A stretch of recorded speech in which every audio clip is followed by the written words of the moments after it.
একজন পুরুষের রোজগারের উপর পর্যায়ক্রমে কার হক বেশি, স্ত্রী সন্তানের নাকি মা বাবা ভাই বোনের? দেখুন, মা বাবার সাথে কারোর কোনো তুলনা চলে না হক আদায় করার ক্ষেত্রে। হক আদায় মানে শুধু টাকা পয়সা খরচ করা না। আল্লাহ এবং তার রাসূল সাল্লাল্লাহু আলাইহি সাল্লামের পর সর্বোচ্চ শ্রদ্ধা পাওয়ার হকদার, সর্বোচ্চ ভালোবাসার হকদার কে? মা এবং বাবা। মা বাবার চাইতে বেশি ভালোবাসা পাওয়ার হকদার পৃথিবীতে আর কেউ, শ্রদ্ধার হকদার আর কেউ নাই। কিন্তু অর্থ ব্যয় করার ব্যাপারটা একটু ভিন্ন। স্ত্রী যদি থাকে তাহলে প্রত্যেক স্বামীর উপরে কর্তব্য তার স্ত্রীর ভরণ পোষণের ব্যবস্থা করা। মা বাবার যদি টাকা পয়সার অভাব না থাকে, নিজেদের যা চেষ্টা দিয়ে তারা যদি চলতে পারেন, তাহলে শরীয়ত সন্তানের উপরে সন্তানের বাবা মার ভরণ পোষণ দেওয়াটাকে ফরজ করেনি। কথা কি বুঝতে পারছেন? কিন্তু মা বাবার প্রতি শ্রদ্ধা দেখানো, তাদের জন্য অর্থকড়ি নফল হিসাবেও খরচ করা, এটা আমৃত্যু, এমনকি মৃত্যুর পরেও করতে হবে, আজীবন করতে হবে, মৃত্যুর পরেও করতে হবে। স্ত্রীর সাথে তো যতদিন বৈবাহিক সম্পর্ক থাকে ততদিন, বৈবাহিক সম্পর্ক না থাকলে তখন আর তার ভরণ পোষণ আবশ্যক হবে না। অতএব এটা দেখে কেউ আবার এটা মনে করেন না যে ইসলাম কি মা বাবার উপর স্ত্রীকে অগ্রাধিকার দিয়েছে কিনা, মোটেই না। কিন্তু খরচের যদি ব্যাপার হয়, স্ত্রী অন্যের ঘর থেকে এসছে আপনার ঘরে, অতএব তার সম্পূর্ণ দায় দায়িত্ব আপনার, আপনি তার ভরণ পোষণের ব্যবস্থা করে দিবেন। বিধায় মা বাবা তাদের জন্য খরচ করবেন। যদি তাদের টান থাকে, যা আছে তাদের না হয়, তখন আপনার উপরে কর্তব্য হবে তাদের জন্য খরচ করা। আপনি 10,000 টাকা ইনকাম করেছেন, মা বাবার কোনো ইনকাম সোর্স নাই, আপনি না দিলে তারা আর খেতে পাবে না, অন্য কোনো সন্তান নাই বা তারা দেয় না, তখন আপনি স্ত্রীর জন্য যদি 5,000 খরচ করেন, মা বাবার জন্য আপনাকে 5,000 খরচ করতে, 5,000ই খরচ করতে এমন কোনো কথা নেই, তাদের ভরণ পোষণের ব্যবস্থা করতে হবে। কথা কি বুঝতে পারছেন? তাহলে তাদের না থাকলে তখন আবশ্যক হবে, আর স্ত্রীর থাকুক আর না থাকুক, সর্বাবস্থায় স্ত্রীর ভরণ পোষণ স্বামীর উপরে কর্তব্য। বিবাহের সময় বরপক্ষ কর্তৃক কোনো পক্ষের উপর অতিরিক্ত বরযাত্রী ও অনুষ্ঠানের চাপ কতটুকু যুক্তিসঙ্গত? এ বিষয়ে আমার এর আগে বহুবার প্রশ্ন উত্তর দেওয়া হয়েছে, কথা বলা হয়েছে। দেখুন, এটাকে আমি নাম দিয়েছি বরযাত্রী।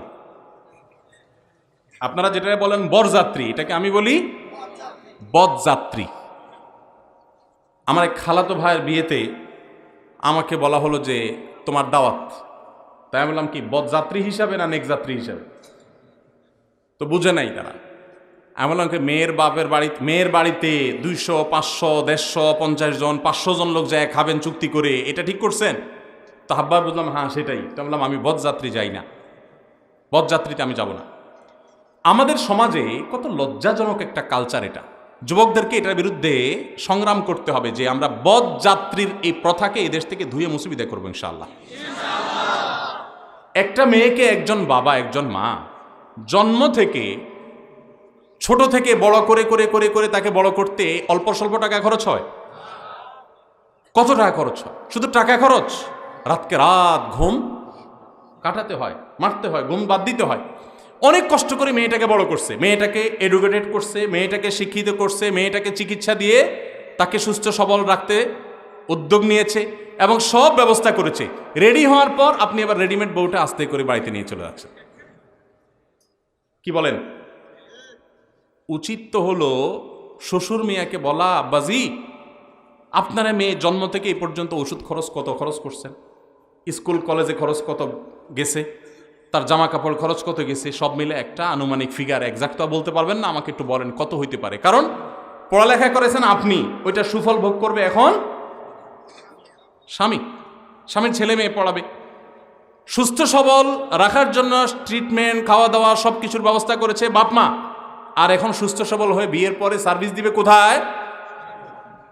তাহলে এখন এই জামাইয়ের তো উচিত শ্বশুরকে বলা, আব্বাজি এই পর্যন্ত যত খরচ হয়েছে একটু বলেন, আমি হিসেব করে এগুলো সব আপনাকে দিতে চাই। আর যদি না দিতে পারি তো ওই যে মুসা আলাইহিস সালাম যেরকম শোয়েব আলাইহিস সালামের বাড়িতে 10 বছর কাজ করে মহরের টাকা পরিশোধ করছেন, এই জামার উচিত 10 বছর না, এখন 20 বছর থাকা।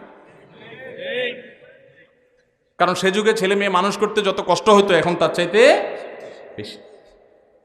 বেহায়া স্বামীটা শ্বশুরের টাকা দেওয়া তো দূরের কথা, উল্টা যায় আর তার কাছ থেকে যৌতুক আদায় করে। আর এই বরযাত্রার যে যৌতুক, এটাকে মানুষ যৌতুক মনে করে না। এটাকে আমি যৌতুক এই জন্য বলছি যে আমাদের সমাজে সাধারণত বিয়ের অনুষ্ঠানকে কেন্দ্র করে কি হয় আপনারা বলেন? দর কষাকষি হয় না? দর কষাকষি হয়। আমাদের কতজন আসবে আপনাদের ব্যয়সাব? তো বলে যে আমাদের লোক বেশি নাই, 200 লোক যাবে। বলে ব্যয়সাব একটু কমানো যায় না? আমাদের তো আসে এত বড় কমিউনিটি সেন্টার নাই, 150 জন করেন না। ভাই তাহলে মাঝামাঝি থাকে 180। ছি ছি ছি, ভিক্ষার থালা নিয়ে রাস্তায় বসেন। খানার যদি এত অভাব হয়, একবেলা খাওয়ানোর যদি এত অভাব হয়, তো ভিক্ষা করেন, এই চাঁদাবাজি করার চাইতে অনেক ভালো। এটা তো চাঁদাবাজি। বিয়ের অনুষ্ঠানে আরেকটা হয় বড় ডাকাতি, সেটা হলো চেয়ার টেবিল নিয়ে খাতা কলম নিয়ে উপহার নেওয়া।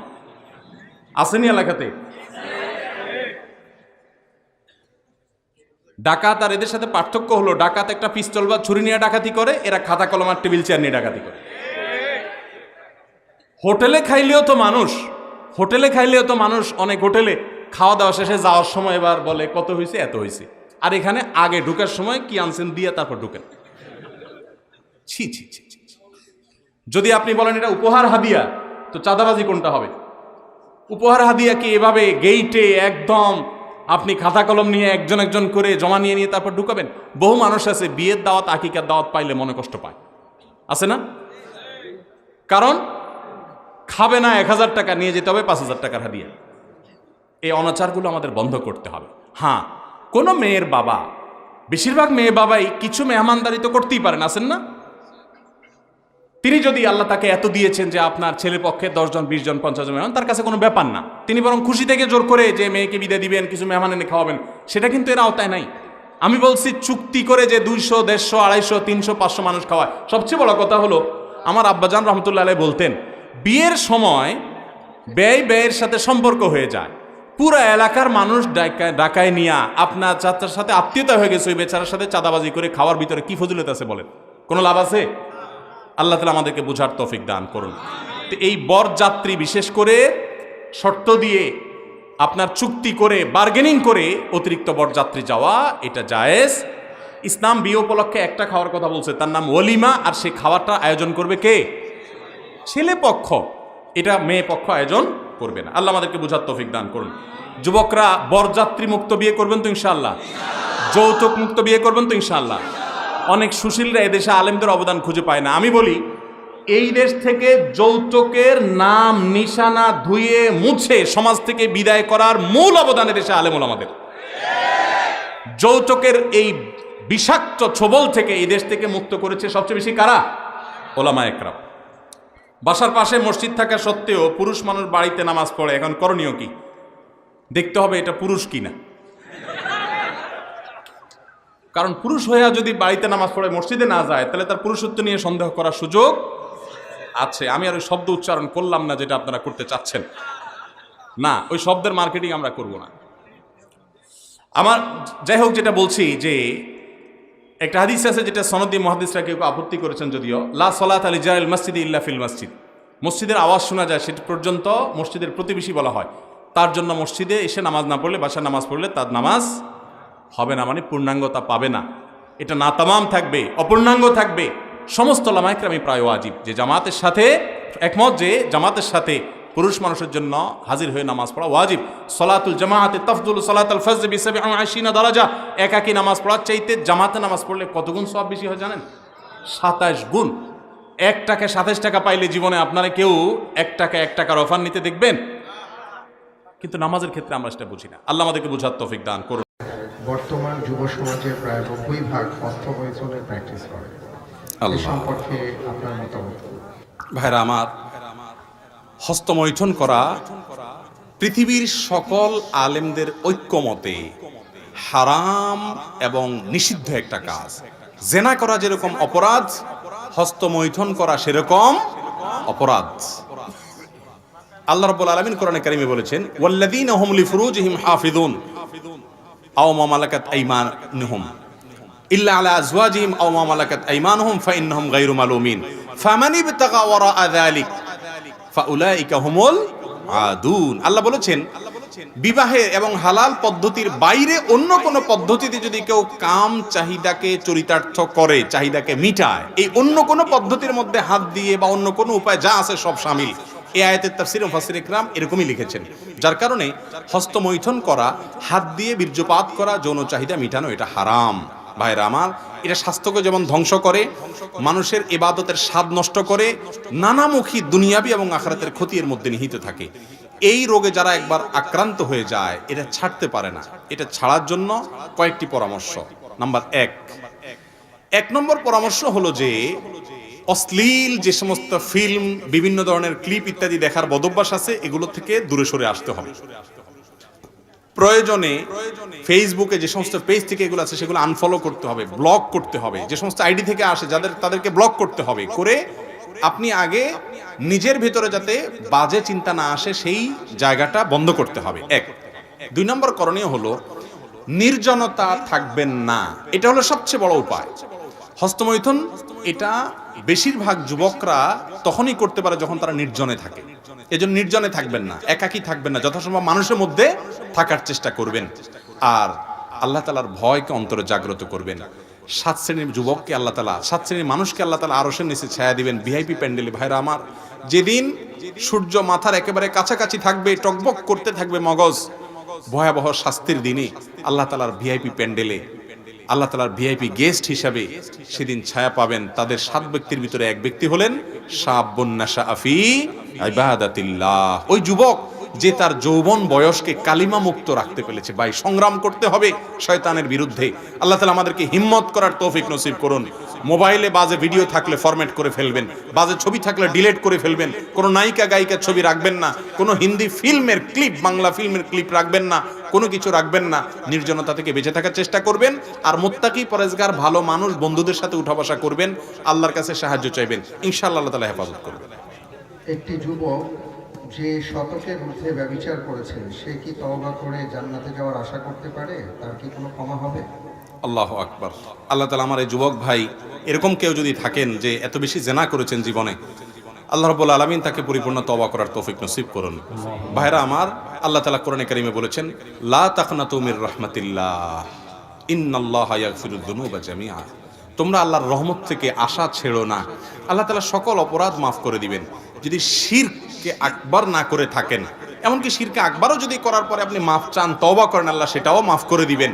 অন্যের হক যদি মেরে থাকেন তাহলে সেক্ষেত্রে তারটা ফেরত দিতে হবে, তারপর আল্লাহর কাছে মাফ চাইলে সেটাও আল্লাহ তাআলা মাফ করে দিবেন। এই জন্য যদি কোনো যুবক জীবনে অনেকবার জেনা করেছেন এমন হয়, আশা ছাড়বেন না যে আপনাকে আল্লাহ তাআলা মাফ করবেন না। অবশ্যই সেও যদি তওবা করে, তওবায়ে নাসুহা। তওবায়ে নাসুহা বলতে ওই তওবাকে বলা হয় যেই তওবা হলো খাঁটি তওবা, যেই তওবা জীবনে আর ভঙ্গ করে না, মরণ পর্যন্ত ধরে রাখতে পারে, আর জীবনে সেই কাজে আর সে যায় না। এরকম খাঁটিভাবে যদি কেউ তওবা করতে পারে, আল্লাহ রাব্বুল আলামিন তার সব গুনাহ মাফ করে দিবেন ইনশাআল্লাহ। ডক্টর খন্দকার আব্দুল্লাহ জাহাঙ্গীর রাহিমাহুল্লাহ বলতেন, ইবলিসের স্কুলের প্রথম ক্লাস হলো মানুষকে নিরাশ করা। না, আমার গুনাহ আল্লাহ মাফ করবেন না, না আমার আর বোধহয় কোনো রক্ষা হবে না, এগুলো শয়তান বলে। কখনো এগুলো শয়তানের কথা বিশ্বাস করবেন না। আল্লাহ তাআলা সকল গুনাহ ইনশাআল্লাহ মাফ করতে পারেন। আবার আল্লাহ মাফ করতে পারেন সেই আশায় একের পরে গুনাহ করতে থাকবেন না। আগে কিছু আপনার পাওয়া যেত, ওই যে আপনার মলম পাওয়া যেত মেঘনা ঘাটে যখন ব্রিজ হয় নাই। আমি নিজেও দেখেছি যে ওই মলম যে বিক্রি করতে একটা চাকু নিত, নিয়ে হাত এরকম পোজ দিত, দিয়ে বলতে দেখছেন এই যে রক্ত বাইরে গেছে, আবার মলম লাগাতে দেখতেছেন সাথে সাথে বন্ধ হয়ে গেছে, এবার সবাই নেওয়া শুরু করে দিত। তো কারোর বাসায় ওই মহাসিন্দুর মলম না কি বলে, এই মলম আছে সেজন্য সে ভালো হাত চাকু দিয়ে কাটবে কোনো বুদ্ধিমান? আমার বাসায় মলম আছে, অতএব মলম লাগাই ফেলবো, সে আশায় হাত কাটা এই ব্যক্তিকে আপনি বলবেন পাগল, ঠিক না? ঠিক। আরে ভাই, মলম তো হাত ভুলে কেটে গেলে তখন লাগাইতে হয়। তওবা আছে, এই জন্য আমি গুনাহ করে যাব, এটা হলো ওই ব্যক্তির মতো পাগলের কাজ। আপনারা কে বলেছে যে সে সুযোগ আপনার হবে না হবে? এই জন্য যুবক ভাইরা, যদি জেনা করেও থাকেন আল্লাহর কাছে খাঁটি অন্তরে তওবা করবেন, লজ্জিত হবেন, মাপ চাইবেন, নিজেকে নিয়ে ভৎসনা করবেন, আর জীবনে কখনো সে পথে যাবেন না, ইনশাআল্লাহ আল্লাহ তাআলা মাফ করে দিবেন। প্রশ্ন হলো যে বর্তমানে দেখা যায় ছেলে মেয়ে মা বাবা সবাই একসাথে মিলে টেলিভিশন দেখছে, বিভিন্ন ধরনের ভারতীয় নগ্ন সিরিয়ালগুলো দেখছে এবং ছাড়তেও পারছে না। এই ক্ষেত্রে আখিরাতে তাদের কি শাস্তি অপেক্ষা করছে? দেখুন, টেলিভিশন চ্যানেলের এখন আর প্রয়োজন হয় না। এখন মোবাইলগুলো প্রত্যেকের পকেটে পকেটেই টেলিভিশন, ঠিক না? ঠিক। এখন এই টেলিভিশনে মুনাজাত দিতে দিতে আমাদের রাত শেষ হয়। মুনাজাত দেওয়া তো বুঝেন, এই যে এইভাবে রাত্রে শোয়ার সময় এরকম ধরে রাখে, মানে মুনাজাত। এই মোবাইলের শয়তানি মুনাজাত, এটা এখন ঘরে ঘরে ঘরে ঘরে জনে জনে, ঠিক না? ঠিক। আরে মা বাপ তো পরের কথা, দুধের বাচ্চারাও কার্টুন একটা ধরাই দেওয়া লাগে, তারাও মুনাজাতে লাগাই দেয়, ঠিক না বেঠিক? গোটা পরিবার মুনাজাতে লেগে গেছে, আল্লাহর কাছে না শয়তানের কাছে। প্রিয় ভাইরা আমার, এটা আমাদের পরিবারের সম্পর্কগুলো শেষ করে দিচ্ছে। সন্তানরা বাবা মার স্নেহ পায় না, স্বামী স্ত্রীর মধ্যে ভালোবাসা নাই, ওই যে এগুলোর মধ্যে আসক্তি এবং দাম্পত্য কলহ, পারিবারিক অশান্তি, সামাজিক অশান্তি, হাজারো অনাচারের পথ খুলছে। এগুলো হারাম। জেনাল আইনিয়ান নাজার, নবীজি বলেছেন চোখের জেনা হলো চোখ দিয়ে হারাম কিছু দেখা। এই কান, এই চোখ কিয়ামতের দিন সাক্ষ্য দিবে। চোখ বলবে, আল্লাহ আমাকে দিয়ে আপনার কালাম পড়ে নাই, এই নালায়েক, এই কমবখ্ত, এই হতভাগা আমাকে দিয়ে শুধুমাত্র মোবাইলে হারাম জিনিস দেখেছে। আল্লাহ তাআলা আমাদেরকে তওবা করার তৌফিক নসিব করুন। আমিন। মহিলাদের তালিম করা যাবে কিনা, জায়েজ কিনা? মহিলাদের তালিম করা যাবে কিনা? তালিম মানে হলো শেখানো, কোরআন হাদিস শেখানো। পুরুষদের যেরকম জায়েজ, মহিলাদেরও জায়েজ। মৌলিক কথা এটা। বরং মহিলারাও কোরআনে কথা বলবে, হাদিসের কথা বলবে, নিজেদের মধ্যে ইসলাম প্রচার করবে। আল্লাহ তাআলা কোরআনে কারীমে বলেছেন, আল মুমিন ওয়াল মুমিনুনা ওয়াল মুমিনাত বা'দুহুম আউলিয়াউ বা'দ ইয়ামুরুনা বিল মা'রুফ ওয়া ইয়ানহাউনা আনিল মুনকার। নারী পুরুষ একে অন্যের অভিভাবক, একে অন্যের পরিপূরক, বন্ধু। অতএব তারা উভয়, নারী পুরুষ সবাই সৎ কাজের আদেশ দিতে হবে, অসৎ কাজের বাধা প্রদান করতে হবে। শুধুমাত্র মহিলা, পুরুষরাই করবে, মহিলারা করবে না তা না। তবে হ্যাঁ, মহিলারা মহিলাদের মধ্যে করবে। আজকাল আবার অনেক এলাকায় মাহফিল শুরু হয়েছে, পুরুষদের মধ্যেও মহিলারা ওয়াজ করে। আবার ইউটিউবে অনেক মহিলার ওয়াজ পাওয়া যায়, লা হাওলা ওয়ালা কুওয়াতা ইল্লা বিল্লাহ। মহিলার ওয়াজ থাকলে ওয়াজ শুনবে না, আওয়াজ শুনবে বসে বসে। কি বলেন? পুরুষ যদি মহিলার ওয়াজ শুনে, ওয়াজ তো শুনবে না, শুনবে কি? আওয়াজ। আওয়াজ শুনে হারাম মজা নিবে, ঠিক না ঠিক? ওয়াজে কোরআন তেলাওয়াত করতে হয়, কোরআন তেলাওয়াতে সুন্দর করে বলতে হয়। আল্লাহ তাআলা কোরআনে বলছেন তাদেরকে ফালা তাখদানা বিল কওল, কোমল কণ্ঠে কথা বলো না। এই জন্য মহিলারা নিজেদের মধ্যে তালিম করবে, দাওয়াতি কাজ করবে। সফরের দূরত্বে যেতে হলে মাহরাম সাথে নিয়ে যেতে হবে। আর নিজেদের মধ্যে তালিম করলে, এলাকার মধ্যে তালিম করলেও বাবা, স্বামী, সংসার, সন্তান তাদের হক আদায় করে তারপরে করতে হবে। এবং অভিভাবক যদি নিষেধ করে তাহলে তার জন্য ফরজ না বাড়ি বাড়ি গিয়ে তালিম করা। ব্যালেন্স করতে হবে, তালিমও করবেন, আবার সংসার, অভিভাবকের নির্দেশ এগুলো মেনে চলবেন। অনেকে বলে দূত অভিভাবকের কথা শোনা যাবে না। অভিভাবকের কথা শোনা হলো বড় গুরুত্বপূর্ণ কাজ, এরপরে আপনার জন্য নফল তালিম। হ্যাঁ, আপনার বাসার মধ্যে যারা আছে তাদেরকে আপনি সৎ কাজের আদেশ, সৎ কাজের বাধা অবশ্যই প্রদান করতে হবে। জি, একটা হাদিস শুধু শুনলেই যথেষ্ট হবে। নবী করিম সাল্লাল্লাহু আলাইহি ওয়াসাল্লাম বলেছেন, সম্মত মুসনাদ আহমদে হাদিসটি বর্ণিত হয়েছে, আদ-দাওয়াবিনু সালাসা, কিয়ামতের দিন আল্লাহর কাছে 3 ধরনের মামলা উঠবে। কয় ধরনের মামলা? 3 ধরনের মামলা উঠবে। ভালো করে শুনেন। নাম্বার 1, তাওহীদ সম্পর্কিত মামলা, ঈমান সম্পর্কিত মামলা। কারণ ঈমানের মধ্যে বড় ভেজাল আছে, শিরক আছে, কুফরি আছে, নেফাক আছে, ঈমান ঠিক নাই। এই মামলাগুলো বিনা হিসাবে জাহান্নাম, এগুলো কোনো শুনানি হবে না। বিনা শুনানিতে জাহান্নামে চলে যাবে। ঈমান ঠিক নাই কোনো বান্দার, এখানে আল্লাহ শুনতে যাবেন না, কোনো ওজর টোজর নাই, ডাইরেক্ট জাহান্নাম। এই জন্য ঈমানটা সবকিছুর আগে ঠিক রাখতে হয়, তাওহীদটা ঠিক রাখতে হয়, শিরক থেকে মুক্ত থাকতে হয়। 1। 2 নম্বর মামলা হলো আল্লাহবাদী মামলা। আল্লাহবাদী মামলা বলতে বোঝাতে চাচ্ছি যে আল্লাহর হক নষ্ট করেছেন সেই মামলা। আপনার নামাজের ত্রুটি আছে, রোজার ত্রুটি আছে, আপনার হজের ত্রুটি আছে, আপনার অন্য কোনো ইবাদতবন্দির ত্রুটি আছে। যদি এরকম মামলা হয় তো সেইগুলো আল্লাহ রাব্বুল আলামিন যাকে ইচ্ছা তাকে মাফ করবেন, আর কাউকে মাফ না করলে সে নির্দিষ্ট শাস্তি ভোগ করার পরে মাফ পাবে। বাকি এটা আল্লাহর নিজের উপরে, নিজের কাছে রেখেছেন যে চাইলে আল্লাহ তাআলা বান্দাকে মাফও করে দেবেন। ঠিক আছে, তোমার অনেক ত্রুটি আছে, আমি সবগুলা মাফ করে যেগুলো ভালো আছে সেগুলো ভিত্তিতে আমি তোমাকে ক্ষমা করে নাজাত দিলাম, মুক্ত ঘোষণা করলাম, জান্নাত দিলাম। আল্লাহ দিতে পারেন। 3 নম্বর মামলা যেটা বান্দার হক নষ্ট করার মামলা, এইটা ব্যাপারে আল্লাহ বলবেন না, এটা তো আমি শুনানি করব না, এটা যার হক নষ্ট করছো তার সাথে বুঝো। আর কিয়ামত এমন একটা জায়গা ভাইরা আমার, আল্লাহ কোরআনে বলছেন, ইয়াউমা ইয়াফিরুল মারউ মিন আখি ওয়া উম্মিহি ওয়া আবি ওয়া সাহিবাতিহি ওয়া বানি। সেদিন মানুষ তার বাবা দেখে সন্তান পলায়ন করবে, মাকে দেখে সন্তান, মা সন্তান দেখে পলায়ন করবে, স্বামী স্ত্রী দেখে পলায়ন করবে, একজন আরেকজনকে দেখে পলায়ন করবে। কারণ কে জানি দুনিয়ার সম্পর্ক ভিত্তিতে আজকে ধরে কিনা যে তুমি আমাকে সব দাও, আমি আটকা পড়ে গেছি। কেউ কাউকে দিতে চাইবে না, ইয়া নফসি ইয়া নফসি করবে।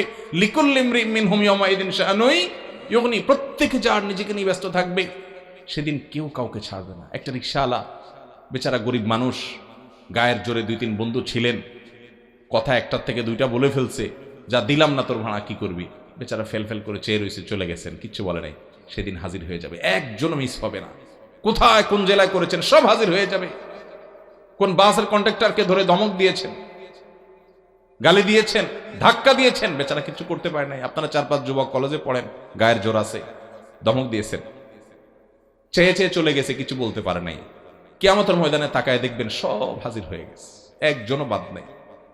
নবী করিম সাল্লাল্লাহু আলাইহি সাল্লাম এই হাদিসে বলেছেন, ওই মামলা আল্লাহ মাফ করবেন না। বলবেন যে ওই বান্দা যদি মাফ করে মাফ করবে, কিন্তু সেদিন কেউ কাউকে কেউ মাফ করবে না, কেউ মাফ করবে না।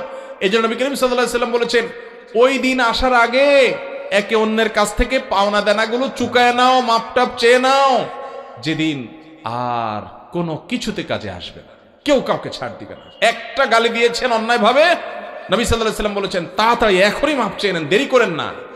যদি সে আগে মরে যায়, মাপ চাওয়ার সুযোগ শেষ হয়ে যায়, বা এক সময় দুইজন দুদিকে চলে যান, আর চেনা দেখা সাক্ষাৎ না হয়, এটা আপনি ভুলে যেতে পারেন, আল্লাহ ভুলবেন না। কিয়ামতের ময়দানে সবাই দাঁড়াবে, একটা একটা করে বিচার হবে। এই জন্য নবী করিম সাল্লাল্লাহু আলাইহি সাল্লাম বলেছেন, আতাদরুনা মানিল মুফলিস, আচ্ছা তোমরা কি জানো সবচেয়ে বড় ভিখারি কে, অভাবী কে? সাহাবীরা বলছে, ইয়া রাসূলুল্লাহ, আল মুফলিসু ফীনা মান লা দিনারা ওয়া লা দিরহাম, যার টাকা পয়সা নাই সেই তো গরিব অভাবী, আমরা জানি। নবী সাল্লাল্লাহু আলাইহি সাল্লাম বলছেন, না, আমি সেটা বলছি না। শুনো, এই লোক তো গরিব, ঠিক আছে, এটা আসল গরিব না। আসল গরিবের সাথে পরিচয় করায় দিই, শুনে যাও। আসল ভিখারি কে? দুনিয়াতে অনেক রাত জেগে ওয়াজ শুনছে, ওয়াজ করছে, তেলাওয়াত করছে, নামাজ পড়ছে, তাহাজ্জুদ পড়ছে, শীতের মধ্যে ফজর নামাজ পড়ছে, দান সাদেকা করছে, অনেক নেক আমল করছে, উমরা করছে, হজ করছে, তাসবিহ তাহলিল করছে, চোখের পানি ফেলছে, আমল অনেক করছে, মাশাআল্লাহ। এগুলো নিয়ে কিয়ামতের ময়দানে আসছে যে এত আমল নিয়ে আসছে, এখন তো জান্নাতে যাবই। এরপরে সব পাওনাদার হাজির হয়ে বলছে, আল্লাহ, এই লোক অনেক আমল করছে, ঠিক আছে, কিন্তু আমি রিকশাওয়ালা ছিলাম, আমার কলারটা ধরে একদিন একটা ধাক্কা দিছে, আল্লাহ আমি কিছু করতে পারি নাই, সেদিন আমার গায়ে জোর ছিল না। আল্লাহ, আমি এই লোকের কাজ করছি, আল্লাহ আমাকে ফাঁকি দিছে। আল্লাহ, এই লোক আমার দোকানে কর্মচারী ছিল, ক্যাশ থেকে টাকা নিচ্ছে, আমি টের পাই নাই, আমার কাছে আপনি যখন জানাইছেন জানতে পারছি, আমি এখন এগুলোর বিচার চাই। স্ত্রী বলবে, আল্লাহ, স্বামী আমার গায়ে হাত তুলছে, অনেক মারছে, অন্যায় করছে, আমি কিছু বলতে পারি নাই, কিছু হইলে তালাকের ভয় দিত, আমি তখন বিচার পাই নাই। আল্লাহ, আরেকজন বলবে, আল্লাহ, দুনিয়ার আদালতে গেছি, টাকা পয়সা দিয়ে উকিলদেরকে কিনে বিচার নিয়ে গেছে, আমি বিচার পাই না, এখন বিচার চাই। একজন একজন করে সবাই হাজির হবে।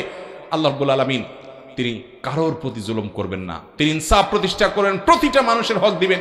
তখন বলবেন, তোমার কাছে এখন তো টাকা পয়সা দেওয়ার সুযোগ নাই, ঘুষির বাবদের ঘুষির ব্যাপার নাই, তাহলে ঠিক আছে, তুমি যে আমলগুলো নিয়ে আসছো, এই নাও, ওরে ঘুষি মারছো, ওরে আমল দিয়ে দাও, এই যে ওরে ধাক্কা দিছো, এই আমল দিয়ে দাও, ওরে টাকা মারছো, ওর এটা দিয়ে দাও, ওর জমির আইল ঠেলছো, ওর এটা দিয়ে দাও, ওর ক্ষেতের লাউটা কেটে নিয়ে আসছো চুরি করে, ওর এটা দিয়ে দাও, ওর ক্যাশের টাকা মারছো, ওর এটা দিয়ে দাও। দিতে দিতে তার আমল সব শেষ, পাওনাদার এখনো শেষ হয় নাই। এবার কি হবে? আল্লাহ রাব্বুল আলামিন বলবেন, সব তো তোমার শেষ, আমল যা নিজে করে আসছো সব মানুষকে দিয়ে শেষ হয়ে গেছে, এখনো পাওনাদার বাকি আছে, ঠিক আছে, এবার তাহলে পাওনাদারদের পাপের বোঝা তুমি নাও, নিয়ে নিয়ে দায় পরিশোধ করো, দেনা পরিশোধ করো। এভাবে আমল করে যাবে পাহাড় পরিমাণ, সবগুলো দিয়ে শেষ করে পাওনাদারদের পাপের বোঝা মাথায় নিয়ে জাহান্নামে নিক্ষেপ হবে। নবী করিম সাল্লাল্লাহু আলাইহি সাল্লাম বলেছেন, ভিখারি যদি দেখতে চাও তো এর দিকে তাকাই হলে সবচেয়ে বড় ভিখারি। আল্লাহ তাআলা আমাদেরকে মানুষের হক সম্পর্কে সচেতন এবং সাবধান হওয়ার তৌফিক দান করুন। ভাইরা আমার, আমল একটু কম করেন, আমল একটু কম করেন, অসুবিধা নাই বাবা, কিন্তু মানুষের কোনো হক কখনো মারবেন কখনো। আপনি মনে করতেছেন আমরা স্বামী স্ত্রী, তো স্ত্রীর প্রতি জুলুম করতেছেন, স্ত্রী মনে করতেছেন স্বামীর প্রতি জুলুম করতেছেন, বাপ মনে করতেছেন ছেলে মেয়ের প্রতি জুলুম করতেছেন, জি না, কেউ কাউকে সেদিন ছাড়বে। এই জন্য ওই যে 3 ধরনের মামলার ভিতরে আল্লাহর হকে একটু আধটু উল্টাপাল্টা করছেন, মাপ চান, আল্লাহ মাফ করতে পারে, বান্দার হকে ঝামেলা করবেন, আল্লাহ আমাদেরকে বোঝার তৌফিক দান করুন। কথায় কাজে কর্মে আমরা প্রতিনিয়ত শিরকে লিপ্ত, এরকম শিরক থেকে বেঁচে থাকার উপায় সম্পর্কে জানতে চাই। শিরক থেকে বেঁচে থাকার জন্য প্রধান কাজ হলো শিরক সম্পর্কে জানবেন, তাওহীদ এবং শিরক সম্পর্কে বই পুস্তক কিনবেন, এগুলো পড়বেন বিস্তারিত। ডক্টর খন্দকার আব্দুল্লাহ জাহাঙ্গীর রহমাতুল্লাহ ইসলামী আকীদা, রাহে বেলায়েত, ইহয়াউস সুনান, এই বইগুলো পড়বেন, আগা গোড়া পড়বেন, তাওহীদ এবং শিরক সম্পর্কে বিস্তারিত ধারণা পাবেন ইনশাআল্লাহ, সুন্নাহ এবং বিদআত সম্পর্কে ধারণা পাবেন। তাহলে শিরক থেকে বাঁচার জন্য ইলম অর্জন করতে হবে, এক। দ্বিতীয়ত একটা দোয়া পড়বেন শিরক থেকে বাঁচার জন্য। গুপ্ত কিছু ছোট ছোট শিরক আছে, আপনি অজান্তে ঢুকে যায়, আল্লাহুম্মা ইন্নী আউযু বিকা আন উশরিকা বিকা ওয়া আনা আ'লাম ওয়া আস্তাগফিরুকা লিমা লা আ'লাম। হে আল্লাহ, আমার জ্ঞাতসারে আমার অজান্তে কোনো শিরক হয়ে যাচ্ছে কিনা আমি জানি না, আমার আমলনামা শেষ হয়ে যাচ্ছে কিনা শিরক ঢুকে, আল্লাহ শিরকের এই ভাইরাস যেন ঢুকে আমার আমল শেষ করে দিতে না পারে, আপনার কাছে পানা চাই। এই দোয়া করবেন, নবী সাল্লাল্লাহু আলাইহি ওয়াসাল্লাম সেখানে দোয়া, আল্লাহ তাআলা শিরক থেকে বাঁচাবেন ইনশাআল্লাহ। ৭৩ দলের মধ্যে কোন দল জান্নাতে যাবে একটু বুঝিয়ে দিবেন? নবী করিম সাল্লাল্লাহু আলাইহি ওয়াসাল্লাম বলেছেন যে আমার উম্মতের মধ্যে ৭৩ কিসিমের মানুষ হবে, এর ভিতরে 1 কিসিমের মানুষ জান্নাতে যাবে। তাদের মার্কা কি? তাদের বিশেষ কোনো দলের নাম নাই, মার্কা আছে। মার্কা কি? মার্কা হলো মা আনা আলাইহি ওয়া আসহাবি, যারা নবী করিম সাল্লাল্লাহু আলাইহি ওয়াসাল্লামের সুন্নাহকে খুঁটে খুঁটে সেটা অনুযায়ী চলে এবং সাহাবীদের আদর্শ যারা অনুসরণ করে, অর্থাৎ আহলুস সুন্নাহ ওয়াল জামাআহ, মুখে না, তারা প্রতিটা কাজ কার কথা অনুযায়ী করে? নবী করিম সাল্লাল্লাহু আলাইহি ওয়াসাল্লামের। এবং কাদেরকে আদর্শ হিসাবে মানে? নবীর সাহাবীদেরকে রিদওয়ানুল্লাহি তাআলা আলাইহিম আজমাইন। তাদেরকে শত্রু যারা বানায় না, তারা মানুষ ছিলেন, ব্যক্তিগতভাবে কারো ত্রুটি থাকতে পারে, কিন্তু জামাতে সাবাহার প্রতি ভালোবাসা থাকতে হবে এবং নবী করিম সাল্লাল্লাহু আলাইহি ওয়াসাল্লামের সুন্নাহর অনুসরণ থাকতে হবে। এই দুটি জিনিস থাকলে সুন্নাহ এবং জামাতকে যারা নিয়ে চলে একসঙ্গে, জামাতে সাহাবাকে এবং সুন্নাতকে, তাদেরকে বলা আহলুস সুন্নাহ জামাত। নবী সাল্লাল্লাহু আলাইহি ওয়াসাল্লাম বলেছেন এরাই হলো মুক্তিপ্রাপ্ত দল, শেষ হাসি এরাই হাসবে। আর যারা নিজের ব্যক্তি বুদ্ধি, নিজের ব্যাখ্যা, আজকেও দেখবেন অনেকে নিজের ব্যাখ্যা বিশ্লেষণ, নিজের বিবেক দিয়ে অনেক কিছু বোঝার চেষ্টা করে। সুন্নাহ কি আছে, সাহাবীরা কি বলছে, এগুলো দেখা দেখি ধার না। অনেক যুক্তিবাদী দেখবেন কোরআন স্বীকার করে, হাদিস স্বীকার করে, যুক্তি দিয়া, সবকিছু যুক্তি দিয়ে মানার চেষ্টা করবে। অনেক দল আছে দেখবেন নামাজের বিকৃতি করে ফেলছে, তারা যুক্তি দিয়ে সবকিছু করতেছে। হাদিসে কি আছে এটা খোঁজ করে না, সাহাবীরা কি আছে এটা দেখে না। এগুলো গোমরাহ এবং ভ্রান্ত ফেরকা।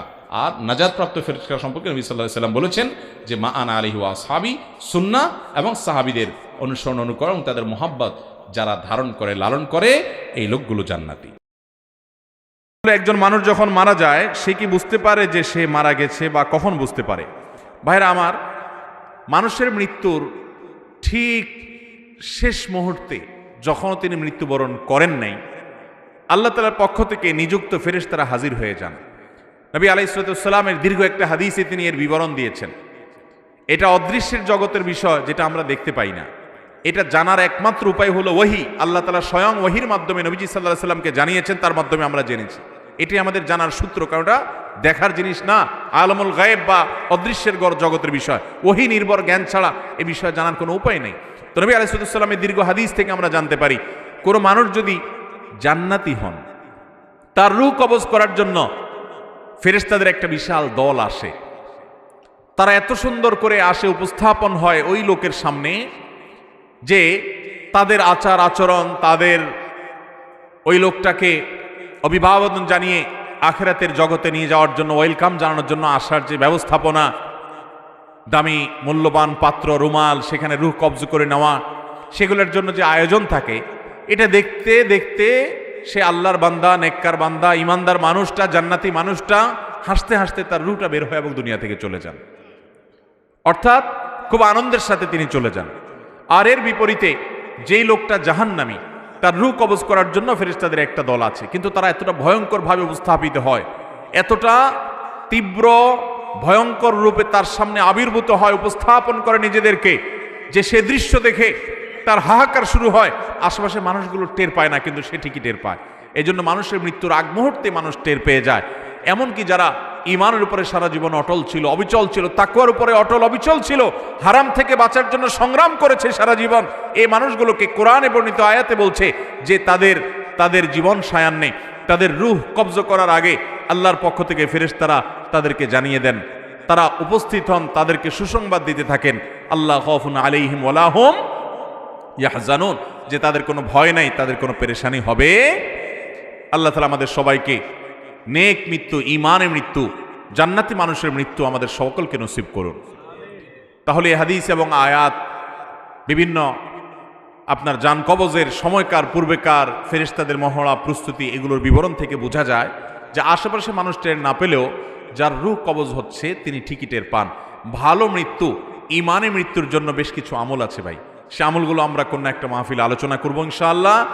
এই ঈমানের মৃত্যুর জন্য একটা কমন আমল হলো যে আমরা সবসময় ঈমান এবং নেক আমলের উপরে, ফরজ কাজ করার উপরে, এই যে ফজরের সময়, শীতের সময় ফজর নামাজ পড়া কষ্টকর, কিন্তু কষ্ট উপেক্ষা করে হলেও করবো। এইভাবে আপ্রাণ যদি চেষ্টা করে যান, নিজের সঙ্গে নিজে লড়াই করে যদি আল্লাহর ফরজ বিধান মানেন, হারাম থেকে বাঁচার চেষ্টা করেন, আপনার মৃত্যুর সময় ঈমান সাথে নিয়ে আপনি যেতে পারবেন ইনশাআল্লাহ।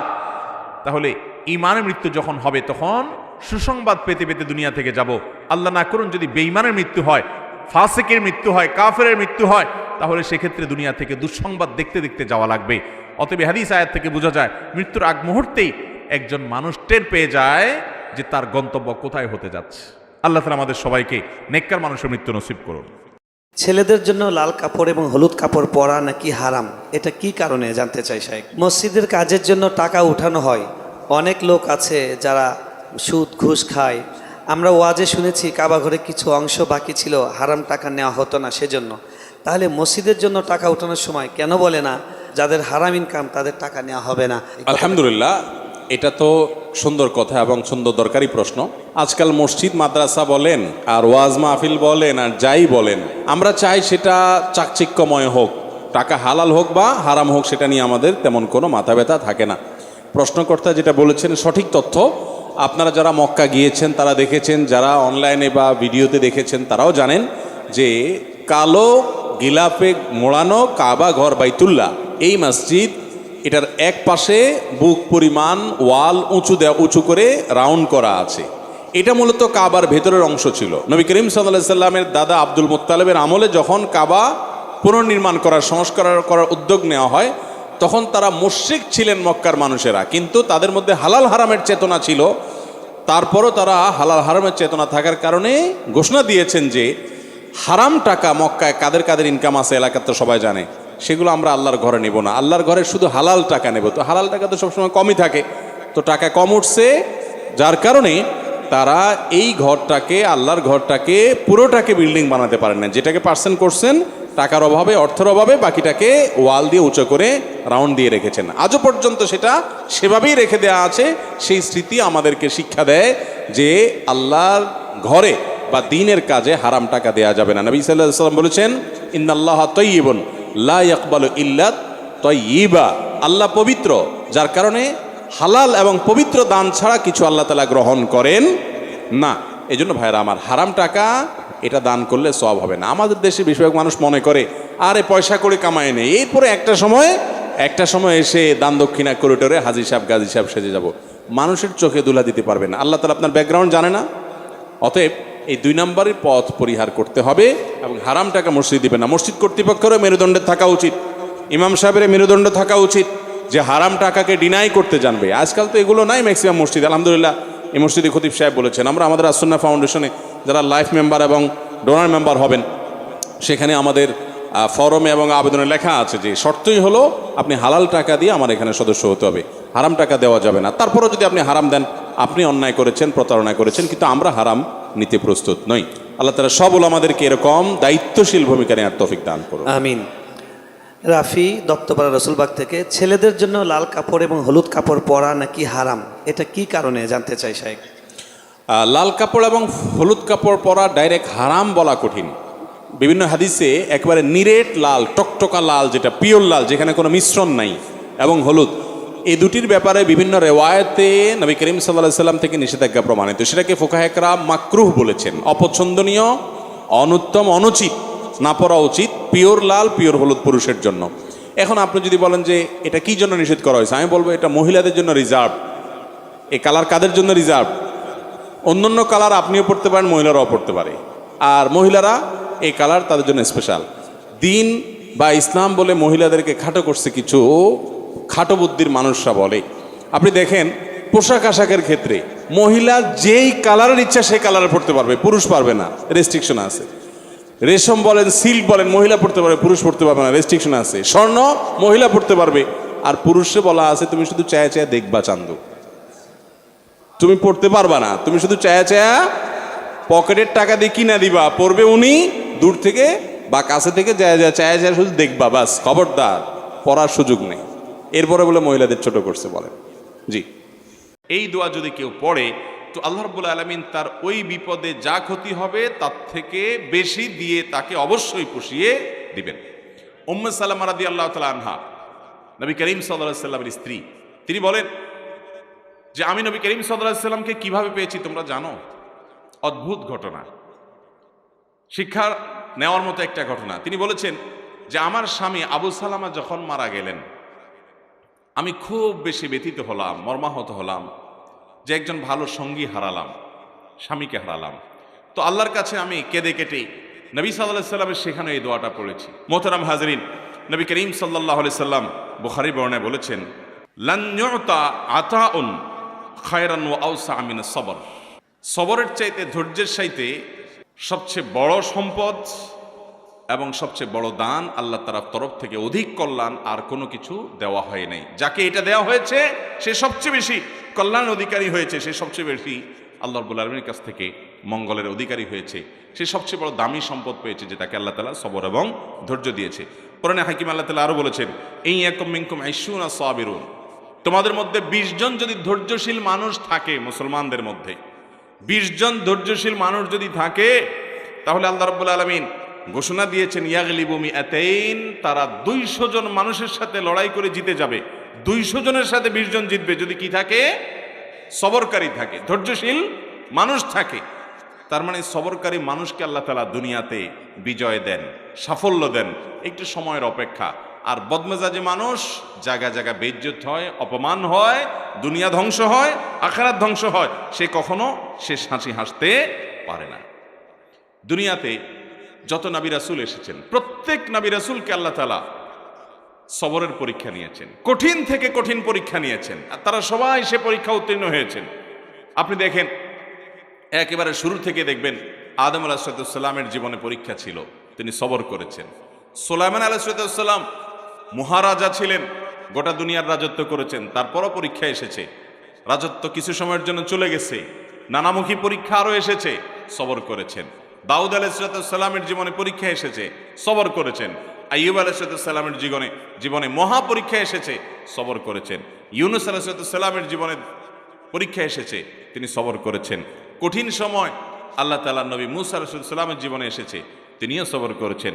মুহাম্মদ সাল্লাল্লাহু আলাইহি সাল্লামের পুরো জীবনই তো কঠিন আর কঠিনে ভরা, তিনিও সবর করেছেন। শুধু তিনি নন, তিনি ইরশাদ করেছেন, আশাদ্দুন নাসি বালাআন আল আম্বিয়া সুম্মাল আমসাল ফাল আমসাল। কিছু লোক আছে দেখবেন যারা ধৈর্য ধারণ করতে পারে না, অস্থির হয়ে যায়, কিছুতেই হতাশ হয়ে পড়ে এবং যা তা বলে ফেলে, বদমেজাজি দেখায়। এই মানুষগুলো বলে, আমার কপালটাই খারাপ, যেদিকেই যায় সেদিকে বাধা। আছে না নাই এই কথা বলনা লোক, যে যেদিকে যায় সেদিকে। ভাইরা আমার, নবী করিম সাল্লাল্লাহু আলাইহি সাল্লাম বলেছেন, আল্লাহর কাছে সবচেয়ে প্রিয় মানুষ কে? আল্লাহ কাকে সবচেয়ে বেশি পছন্দ করেন? ইন্নাল্লাহ ইযা আহাব্বা কওমান ইবতালাহুম, আল্লাহ যখন কোনো মানুষকে, কোনো সম্প্রদায়কে পছন্দ করেন, তখন তাদেরকে পরীক্ষায় ফেলেন, কঠিন কঠিন পরীক্ষা এবং বিপদ দেন। আল্লাহ তাআলা পরখ করেন যে এই ব্যক্তি কতটা ধৈর্য ধারণ করতে পারে, যদিও আল্লাহ তাআলা সবকিছু জানে, আলিমুল গায়ব। অতএব নবীদের জীবনে সবচেয়ে বেশি বিপদ আসছে। আপনি আমাদের নবী করিম সাল্লাল্লাহু আলাইহি সাল্লামের পুরো জীবন ইতিহাস পড়েন, পুরো সিরাত পড়েন, দেখবেন যে মক্কার জীবনে পদে পদে বাধা। মক্কা থেকে মদিনা চলে আসছেন আর শান্তির ফুলগোধারা চালু হয়েছে, ব্যাপারটা এরকম না। বরং সেখানেও দেখা গেছে সেখানকার ইয়াহুদিরা ডিস্টার্ব করেছে, মক্কার মুশরিকরা ডিস্টার্ব করেছে, আশপাশে বেদুইনরা ডিস্টার্ব করেছে, নানামুখী বাধা, মুনাফিকদের ডিস্টার্ব, একের পর এক শুধুমাত্র ডিস্টার্ব, বিপদই বিপদ।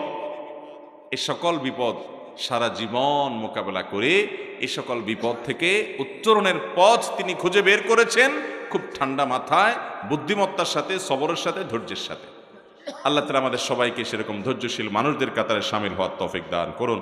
ভাইরা আমার, সাহাবীদের ভিতরে দেখবেন সেই সকল মানুষগুলো আল্লাহ তাআলার প্রিয় পাত্র হয়েছেন যারা সবর করেছেন। বেলাল রাদিয়াল্লাহু তাআলা আনহু, সুহাইব রাদিয়াল্লাহু তাআলা আনহু এবং আরো অনেক সাহাবায়ে কেরাম এবং আইম্মে মুজতাহিদিনদের মধ্যে দেখবেন ইমাম আযম আবু হানিফা রাহিমাহুল্লাহ, ইমাম শাফি রাহিমাহুল্লাহ, ইমাম আহমদ ইবনে হাম্বল রাহিমাহুমুল্লাহ, আরো বড় বড় ইমামদেরকে দেখবেন তাদের জীবনে শুধু পরীক্ষা, টর্চার, বিপদ, জুলুম এগুলা সহ্য করে তারা আল্লাহ তাআলার প্রিয় পাত্র হয়েছেন। আমরা চাই যে না, সব কিছু আমার বেটে বলে হয়ে যাবে।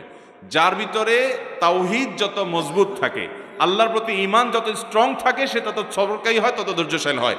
যার ভিতরে তাওহীদ যত দুর্বল থাকে, সে তত বেসবর হয়। কারণ আল্লাহ তাআলার জাতের প্রতি যদি ঈমান থাকে, সে বিশ্বাস করে যে আল্লাহ তাআলা আমার কল্যাণ আমার চাইতে ভালো বুঝেন, অতএব আমি যা চাইছি তা হয় নাই, ওকে তাহলে আল্লাহর উপর আমি ছেড়ে দিলাম, আমি খুশি আল্লাহর ফয়সালায়। আল্লাহর প্রতি ঈমানের দুর্বলতার অনেক প্রমাণের ভিতরে একটা বড় প্রমাণ হলো বেসবরি এবং ধৈর্যহীনতা। অতএব ধৈর্য ধরার চেষ্টা করবো তো ইনশাআল্লাহ। আল্লাহ তাআলা আমাদের সবাইকে তৌফিক দান করুন। নবী করিম সাল্লাল্লাহু আলাইহি সাল্লাম বলেছেন, কোন মুসলমানের জীবনে যদি কোনো মুসিবত আসে, কোনো বিপদ আসে, কোনো সমস্যা আসে, সঙ্গে সঙ্গে সে যদি ইন্না লিল্লাহি ওয়া ইন্না ইলাইহি রাজিউন পড়ে এবং আরেকটা দোয়া পড়ে, আল্লাহুম্মা জুরনি ফি মুসিবাতি ওয়াখলুফ লি খায়রাম মিনহা, আল্লাহ আমার যে বিপদ হয়েছে এই বিপদের বিপরীতে এর বিনিময়ে আপনি আমাকে সওয়াব দিয়েন, বিনিময় দিয়েন, এবং বিপদে আমার যে ক্ষতি হলো আপনি এর চাইতে ভালো কিছু দিয়ে আমাকে পোষায় দিয়েন।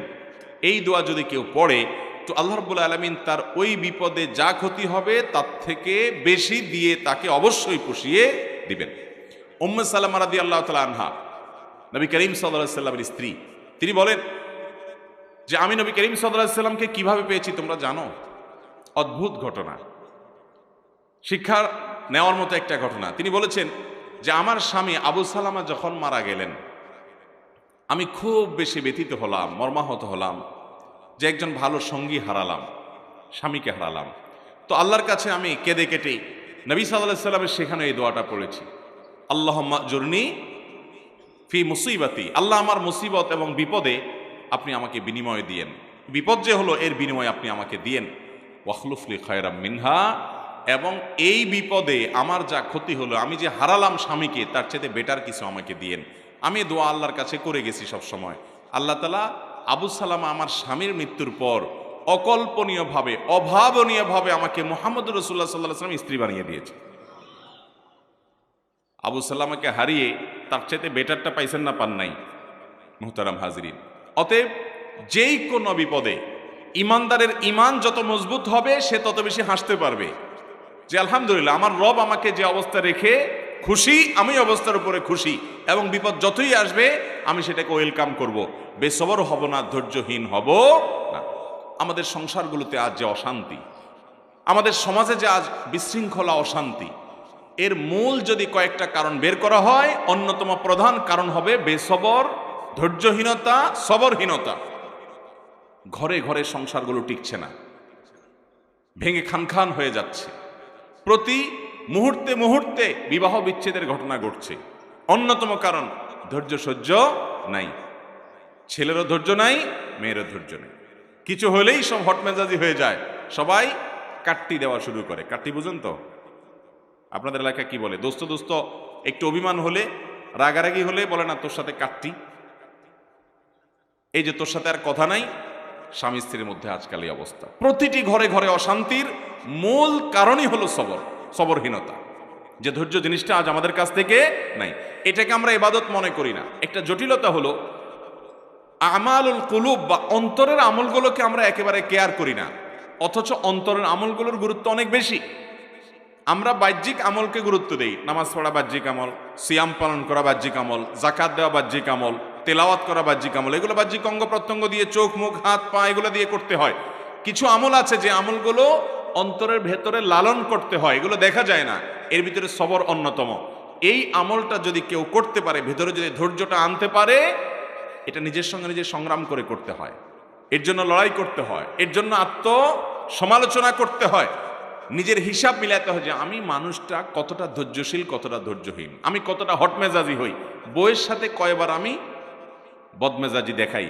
বই হিসাবে তিনি চিন্তা করবেন স্বামীর সাথে কয়বার তিনি বদমেজাজি করেন, প্রতিদিনের হিসাব মিলাবেন, এরপর তিনি নিজের যোগ বিয়োগ করে নিজেকে সংশোধনের চেষ্টা করবেন। আমরা চেষ্টা করবো তো ইনশাআল্লাহ।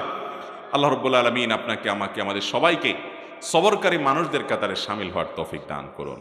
মুহতারাম হাজরিন, নবী করিম সাল্লাল্লাহু আলাইহি ওয়াসাল্লাম তিনি তার সাহাবা একরামকে সবরের প্রশিক্ষণ দিয়েছেন।